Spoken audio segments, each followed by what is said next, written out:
आपका गणित के चैनल में जो हिंदी मीडियम है ग्रीन बोर्ड हिंदी माध्यम पर आप सभी का स्वागत है। मेरा नाम है सुनील। इस वीडियो में करेंगे कक्षा 10वीं का विषय गणित से पाठ नंबर 2 जिसका नाम है बहुपद। परिचय वाली वीडियो होगी। हम समझते हैं कि पाठ में जो भी प्रश्नावली दी गई है उनके प्रश्नों को हल करने के लिए कौन कौन से ज़रूरी टॉपिक है, फॉर्मूले है, सभी चीज़ों को डिटेल में समझा जाएगा, उदाहरण के साथ है। और इस पार्ट 2 का जो भी परिचय, इसके अलावा पार्ट 2 की 2 प्रश्नावली है, 2.1, 2.2 दोनों ही अलग अलग वीडियो बनाई गई है जिनकी लिंक डिस्क्रिप्शन बॉक्स में मिल जाएगी, उनको भी देख लेना परिचय देखने के पश्चात। तो इस वीडियो में शुरू करते हैं पार्ट 2 जिसका नाम है बहुपद। पार्ट 2 जिसका नाम क्या है? बहुपद है। ठीक है, जिसका नाम क्या है? बहुपद। सबसे पहले हमको बहुपद को समझना होगा। सबसे पहले हमको किसको समझना होगा? सबसे पहले हमें बहुपद को समझना होगा। ठीक है, तो आखिर यह बहुपद होता है क्या है? बहुपद को अगर आप ध्यान से देखो तो इसमें क्या होता है?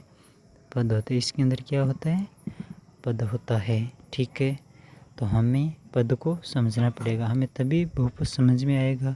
जो भी हमारा पद है वो एक उदाहरण के तौर पर यहाँ पर लिखा गया है। यह हमारा पद है 2x। हमारा पद क्या है? 2x है। इसमें दो चीज़ें हैं, एक तरफ हमारा 2 है, एक तरफ हमारा 2 भी है, और एक तरफ हमारा x है। जो भी 2 है हमारा वो क्या है?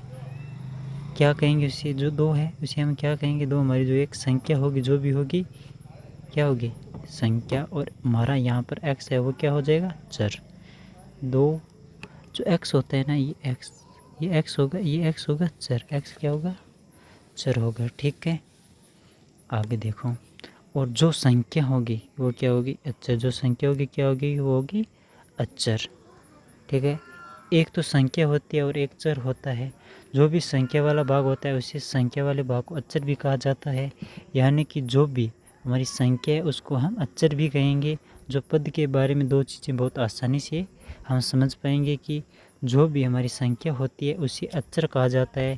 और जो A B C D Z, A B C D Z जो भी होते हैं इसी तरह के पद होते हैं उसे क्या कहते हैं? हम अचर कहते हैं। इसी तरह के जो हमारे पद होते हैं उसे मिलकर बनता है बहुपद। उदाहरण दे देता हूँ आपको हम क्या दे देते हैं? उदाहरण दे देते हैं। आपको हम क्या दे देते हैं? उदाहरण। अब देखो उदाहरण समझते हैं। जैसे 2x + 3 = 0, ये एक पद है।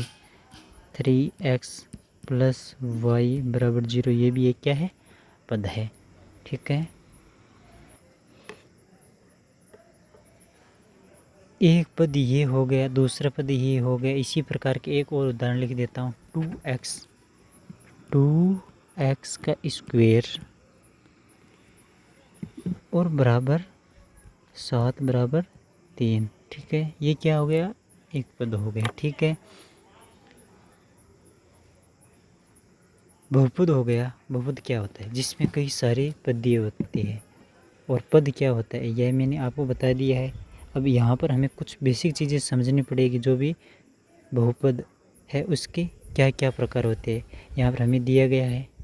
जो बहुपद के प्रकार होंगे ना उनको हम क्या करेंगे? वो समझेंगे।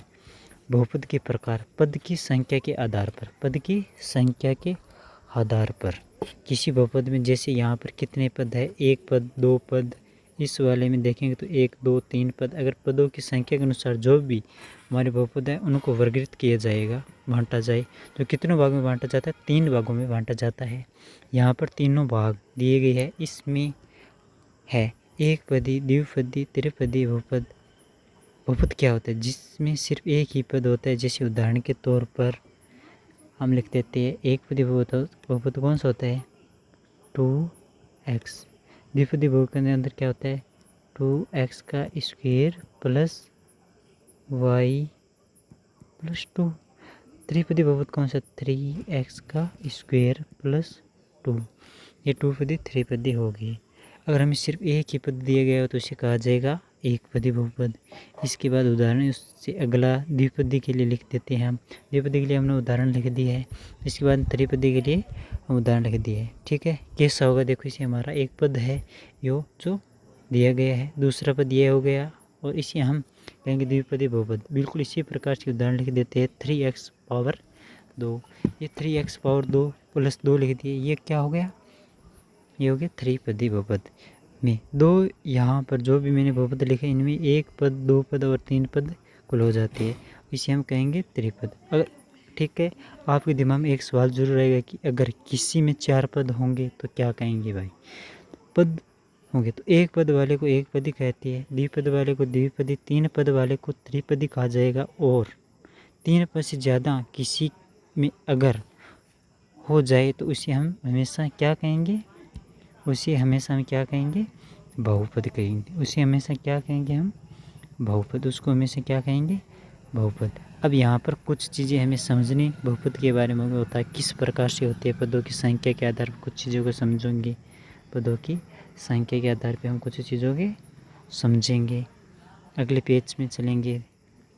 ठीक है, हमारा यहाँ पर बहुपद की घात, बहुपद की घात, बहुपद की घात, घात को हम क्या कहते हैं, पावर भी बोलते हैं। घात को हम क्या बोलते हैं, पावर। घात को हम क्या कहते हैं, पावर। घात को हम क्या बोलते हैं, पावर। ठीक है, घात का मतलब क्या होता है, पावर होता है। जो भी हमारी घात है ना, उसको हम क्या लिखते हैं, हमें पावर लिखते हैं। घात को इंग्लिश में पावर कहा जाता है। ठीक है, तो बहुपद की पावर क्या होती है, यहाँ पर दिया है। चर की सबसे बड़ी घात को बहुपद की घात कहा जाता है। इसके कुछ उदाहरण मैं आपको दे देता हूँ।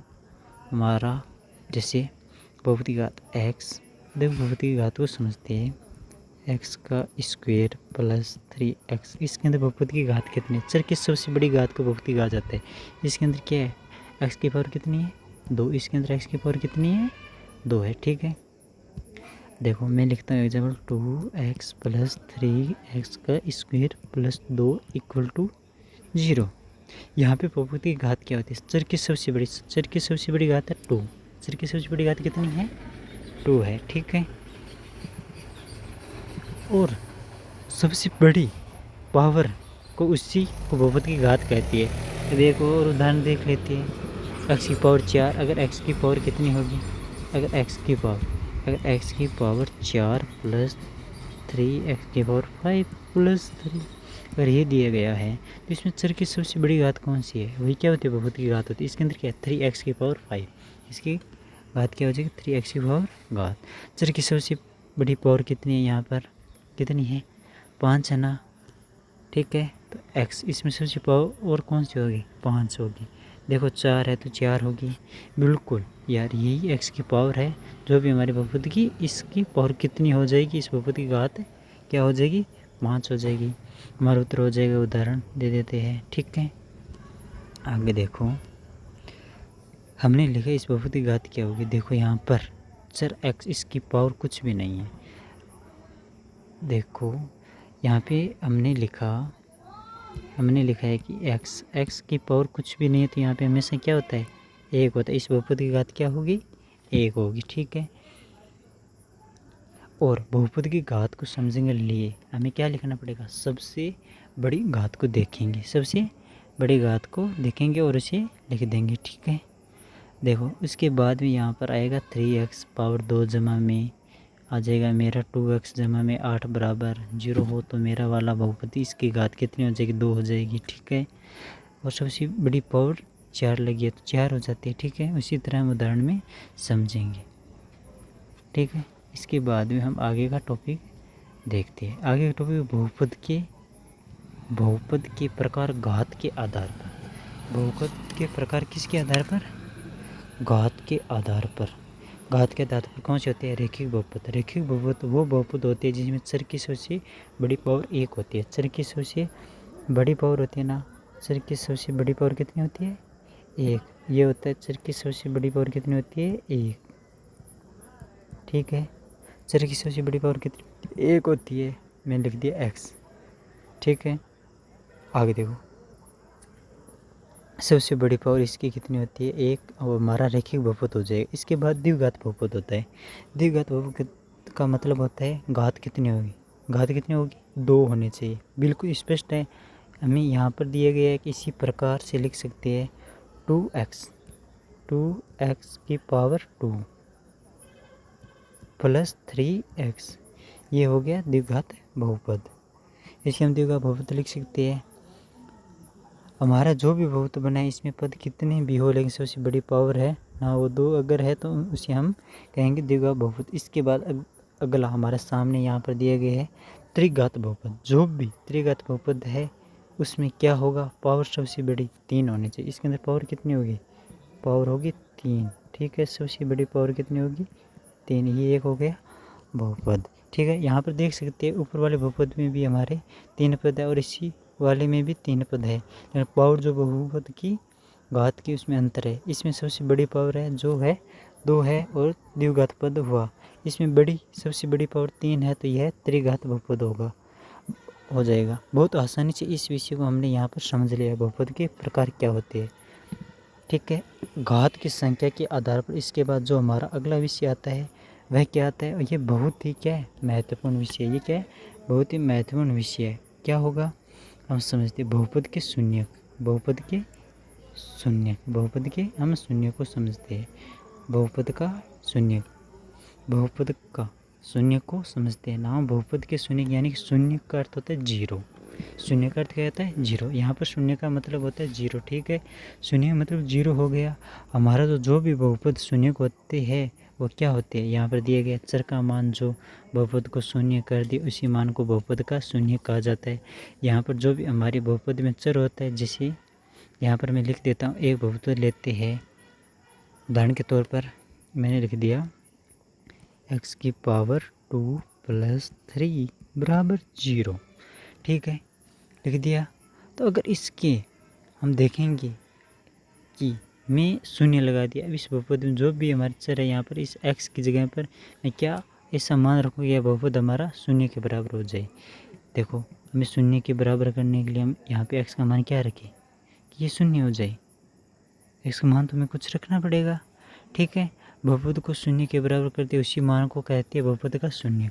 अब एक बात यहाँ पर समझनी है, अगर हमारे किसी बहुपद में जो घात होती है, जितनी घात होगी उतने ही उसके शून्य होंगे। जैसे यहाँ पर लिखा गया है बहुपद की घात बराबर में शून्य, बहुपद की घात बराबर में क्या लिखा हुआ है, शून्यकों की संख्या।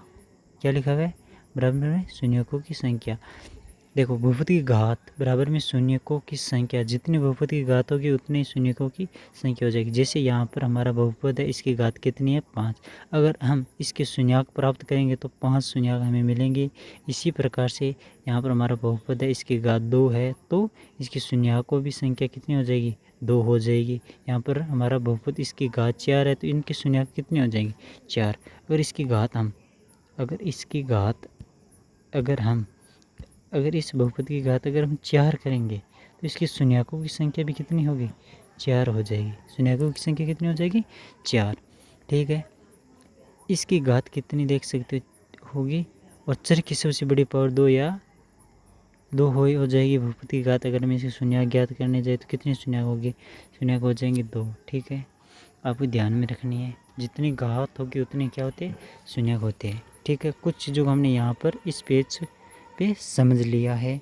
अब आपको कहेंगे अब भाई शून्यक है जिनको ज्ञात कैसे किया जाता है, ये समझना है तो इसके लिए चलेंगे अगले पेज पर। इसके लिए हम कहाँ पे चलेंगे, अगले पेज में चलेंगे। तो शून्यकों से संबंधित, शून्यकों समझे हमारा विषय पर यहाँ पर आता है बहुपद के शून्यकों का ज्यामितीय अर्थ।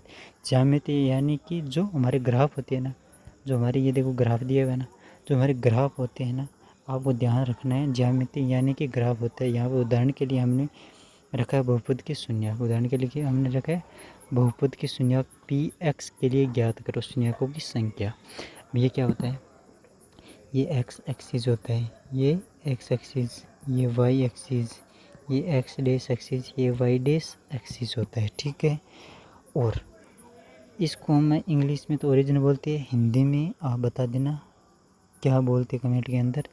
एक्स वाले को हमारा एक्स वाले को एक्स और जो वाई वाले को वाई, और जो शून्यक होंगे शून्यक पी एक्स पे, ये जितनी बार इस रेखा को काटेगा ना उतने क्या होंगे शून्यक। ये देखो एक्स एक्स पे कितनी बार काट रहा है, 1 2 3 4, ये 4 बार काट रहा है, तो उसके कितने होंगे उतने ही शून्यक होंगे। एक हमें लिख देना है, जैसे इस पे कितने 4, यहाँ पे अगर 4 बार रेखा को काट रखा है तो कितने शून्यक होंगे, 4 शून्यक होंगे। कितने होंगे, यहाँ पे देखो 4 बार काट रहा है तो 4 शून्यक होंगे। ठीक है, अगर इसी रेखा को अगर ये एक बार ही काटें तो यहाँ पे कितने होंगे, 1 शून्यक होंगे, क्योंकि ये यहाँ पे क्या है, यहाँ पे सिर्फ एक बार ही काट रहा है तो 1 ही शून्यक होंगे। ठीक है, और ये हमारी रेखा है। ठीक, हमारी रेखा, इसके लिए हमें बताना होगी शून्यकों की संख्या कितनी होगी। अगर कोई भी संख्या हमें कोई भी संख्या दी गई है, ठीक है, कोई भी संख्या दी गई उसकी तीसरी संख्या पर अगर वो 3 बार काटेगा तो उसकी शून्य की संख्या 3 हो जाएगी, और 1 हटा देंगे, हमारे पिछली बार लिखा था। ठीक है, शून्य की संख्या हो जाएगी 3। बिल्कुल इसी प्रकार से अगर एक कंडीशन लेते हैं, यहाँ पर रेखा है, ठीक है, अगर यहाँ पे कोई रेखा है, अगर ये रेखा इस रेखा को जितनी बार छुएगी, काटेगी उतने ही क्या होंगे, काटती है छूती है उतने ही क्या होंगे, शून्यकों की संख्या होंगी। ठीक है, आप देखो, ये देखो पेपर में क्वेश्चन भी पूछा गया था, बहुपद पी एक्स के लिए ज्ञात करो। पी एक्स की वैल्यू कितनी, ये जितनी बार काटेंगे ना उतनी, ये देखो यहाँ पे कितनी बार काट रहा है, ये यहाँ पे 1 बार 2 बार 3 बार 4 बार काट रहा है, तो इसके कितने होंगे शून्यक होंगे, 4 शून्यक होंगे। ठीक है, अगर ये 5 बार काटेगी तो इसके 5 हो जाएंगे, अगर 6 बार काटेगी 6 बार। जो शून्यकों की संख्या होती है, कई सारे उदाहरण मैंने आपको दे दी है।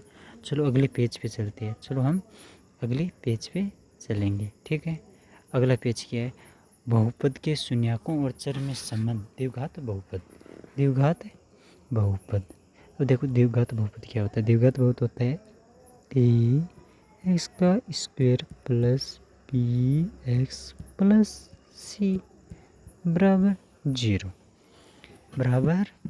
0। ठीक है बच्चों, देखो बच्चों, अब हम इस पेज पर मैं आपको बताऊंगी कोई भी बहुपद है उसके शून्य किस प्रकार से ज्ञात करते हैं, और यहाँ पर बहुपद के शून्यक और चर में संबंध, बहुपद के चर क्या होते हैं मैंने बताया, शून्य क्या होते हैं मैंने बताया। अब इन शून्यक और चर में क्या संबंध है, और इस वाले पेज पर हमें समझना है, और खासकर हमें किसके लिए करना है, द्विघात बहुपद के लिए। जो द्विघात बहुपद होते हैं उनको जनरल फॉर्मूला क्या होता है वो मैंने आपको, देखो यहाँ पे रेड लाइन के अंदर देखो लिखा हुआ है ना, रेड पेन से लिख दिया। ठीक है, देखो ए की power x square plus b x plus c बराबर 0, ये क्या होता है, जनरल फार्मूला होता है जो आपको दिख रहा है। ए बी सी, ये 3 क्या होती है, ए बी सी, ये तीनों क्या होती है, ये होती है संख्याएं। ये क्या होती है, संख्याएं, ये होती है संख्याएं। ठीक है, आपको दिखाई दे रहा है। और एक्स क्या होता है, चर, एक्स को चर कहा जाता है। ठीक है, यहाँ पर एक्स दिखाई दे रहा है, वो क्या होगा, चर होगा। बहुत आसान है ना समझना। अब जो भी हमारे द्विघात बहुपद के शून्यक होंगे अगर उनका हम योग कर दे तो शून्यक होते हैं। उनमें से एक हमारा अल्फा होता है, एक हमारा बीटा होता है, एक हमारा बीटा होता है, जो यहाँ पर ये वाला सिंबल लगा है। ठीक है, इसके अल्फा का सिंबल कहा जाता है, तो ये होता है, ये इसे अल्फा और इसे बीटा का संबंध कहा जाता है।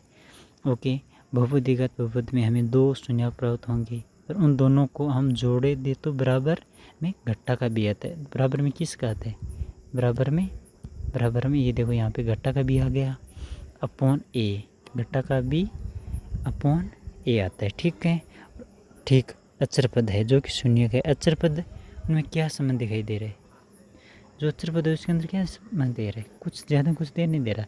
देखो शून्यकों का योग होता है ना, इसको हम क्या लिखते हैं, इसको ये भी लिख सकते हैं एक्स स्क्वायर का गुणा, ये होता है ना, इसको ये लिखते हैं, देखो बी दिया हुआ है ना, हम तो बी हम यहाँ लिखेंगे एक्स का गुणाक। ठीक है, और यहाँ पे ए दिया हुआ है, इसको हम लिख सकते हैं एक्स स्क्वायर का गुणाक जानते हो ना आप, क्या होता है एक्स स्क्वायर का गुणाक। ठीक है, और उनमें क्या समय दिखाई दे रहा है, चीज़ को हमें समझ लिया। शून्यकों को योग करके दूसरों अगर शून्यकों को गुणनफल कर देते, यानी कि अल्फा गुना में बीटा कर दे। देखो यहाँ पे देखो अल्फा गुना में बीटा, अगर शून्य को गुणनफल निकालना होगा तो क्या होगा, अल्फा गुना बीटा।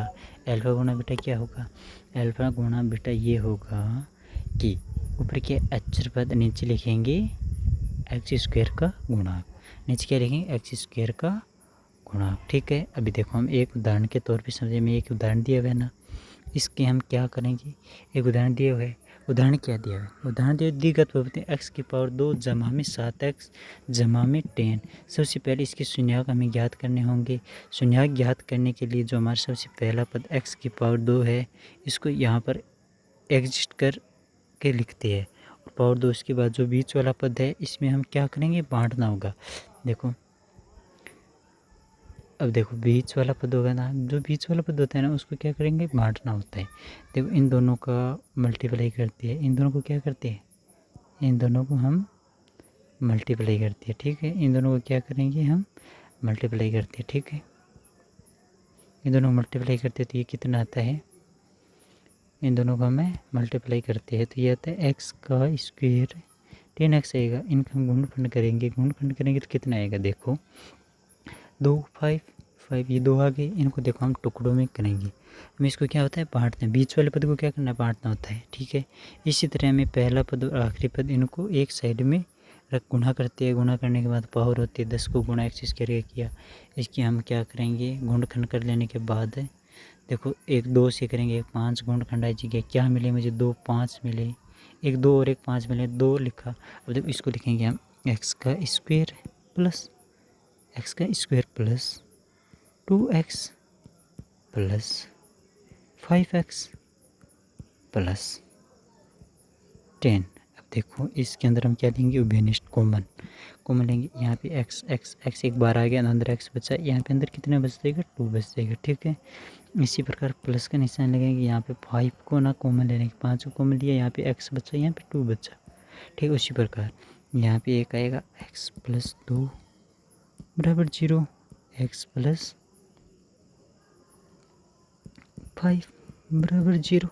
अब देखो यहाँ पे हम इनकी शून्यक निकालेंगे तो एक देखो, एक हम अल्फा मान लेते हैं। यहाँ पे x, एक x का मान आएगा -2, एक x का मान आएगा -5, एक x का मान कितना आएगा, -5। ठीक है, देखो एक x का मान आएगा, देखो x का मान आएगा -5, इसको मान लेते हैं बीटा, और एक x का मान आएगा -2, इसको मान लेते हैं अल्फा, इसको मान लेते हैं अल्फा। ठीक है, ओके, आगे देखते हैं। अब देखो 7x मिलेगी, आखिर में जो प्राप्त होगा हमें वो प्राप्त हो जाएगा। ठीक है, यहाँ पे आगे उभयनिष्ठ ले लिया, सब कुछ हमने निकाल लिया है। आगे हम देखते हैं कि हमें क्या करना है। ठीक है, अब देखो उभयनिष्ठ लेने के बाद में अब हम इस चीज़ को, अब देखो यहाँ पे हल करते हैं, संबंध देखो हल करते हैं ना। संबंध को हल करने के लिए थोड़ा मार्कर को थोड़ा सा पतला करना पड़ेगा। ठीक है, अब देखो हमने अल्फा निकाल लिया, हमने अल्फा निकाला। अल्फा कितना था, -2। ठीक है, अल्फा कितना था, -2, और बीटा अल्फा -2 आ गया था, और बीटा कितना आ गया था, हमारे -5 आ गया। ठीक है, अब देखो हम अल्फा का योग निकालते हैं। अल्फा का क्या निकालते हैं, अल्फा का योग। ठीक है, अल्फा का योग देखो हम निकालेंगे अल्फा प्लस बीटा बराबर फॉर्मूले के हिसाब से देखा जाए तो देखो बी ये रहा, बी कितना है 7। देखो फॉर्मूले माइनस आएगा घटाकर। ठीक है, अपॉन ए में कितना है, 7 में 1 होता है हमेशा। ठीक है, अब देखो इनको हम जोड़ते हैं। देखो -2 जो दोनों घटा के होंगे 5, -2 और -5, ये क्या हो गया, -7 बराबर -7। ये देखो हमारे दोनों क्या आ गए, बराबर आ चुके हैं। और हम क्या निकालें, शून्यकों का गुणनफल। शून्य का गुणनफल यहाँ पे निकालते हैं। देखो अल्फा मल्टीप्लाई बीटा, देखो अल्फा कितना दिया, -2 मल्टीप्लाई -5। ठीक है, यहाँ पे देखो क्या होता है, CF नहीं होता है, CF नहीं होता है। सी कितना है, सी कितना है, अक्षर पद कितना है 10। यहाँ पे लिख दिया हमने 10, ये अपॉन में 1 है। अगर देखो घटा को मल्टीप्लाई करते हैं ना, जब घटा को घटा से मल्टीप्लाई करते हैं तो कितना आता है, ये प्लस हो जाएगा, 10, 10 बराबर 10, 10 बराबर 10। ये देखो ये हमने क्या कर दिया, प्रूफ कर दिया हमने, ये क्या कर दिया, प्रूफ। दूसरे पे भेजने पर घटा हो जाएगा, ठीक है। इसी प्रकार हमने टोटल शून्यंक निकाल लिया। हमें वेरीफाई करने महत्वपूर्ण बिंदु को समझना होता है, हमने इन चीज़ों को क्या कर दिया, समझ लिया गया है, ठीक है ना। आगे देखो हमने ये संबंध है ना पूरा समझ लिया है, ठीक है। अब देखते हो जो भी घटा गया दोनों को हमने देखो इस फॉर्मूले से भी हल कर दिया है और इस फॉर्मूले से भी कर सकते हो हम, जैसे शून्यंक निकाले भी कर सकते हैं। हमने नहीं निकाला, शून्यंक निकाले थे, शून्यंक कितने निकाले, इसके पावर कितने थे, 2 पावर थे, 2 शून्यंक आएंगे हमेशा। जितनी पावर होती है उतने क्या आते हैं इनके शून्यंक आते हैं, ठीक है बच्चों, ठीक है। इसी प्रकार हम बराबर मान में मिला देते, देखो इनके दोनों तरफ के बराबर मान आ गए हैं, ठीक है। जो मिले दोनों के इक्वल आ गए, ये फॉर्मूला क्या हो गया, पास हो गए, देखो, ठीक है। अब देखते हैं, आपको मैं कुछ बता देता हूँ। देखो ये कॉन्सेप्ट होते, ठीक, आपको विषय यह मैंने आपको यहाँ पर एक्सपोज किया है हमारे इस पार्ट का आखिर विषय। अगर आपने यह सारे विषय समझ लिए तो आप 2.1 और 2.2 प्रश्नावली भी प्रश्न आपको दी गई है। इन सभी प्रश्नों को आप क्या करोगे, इन सभी प्रश्नों के आपको क्वेश्चन है ना मेरे डिस्क्रिप्शन के अंदर लिंक दे दूंगा ना, तो वहाँ से आपको ना नोट कर लेने, ठीक है। इनका आपको आंसर मिल जाएगा। Thank you guys.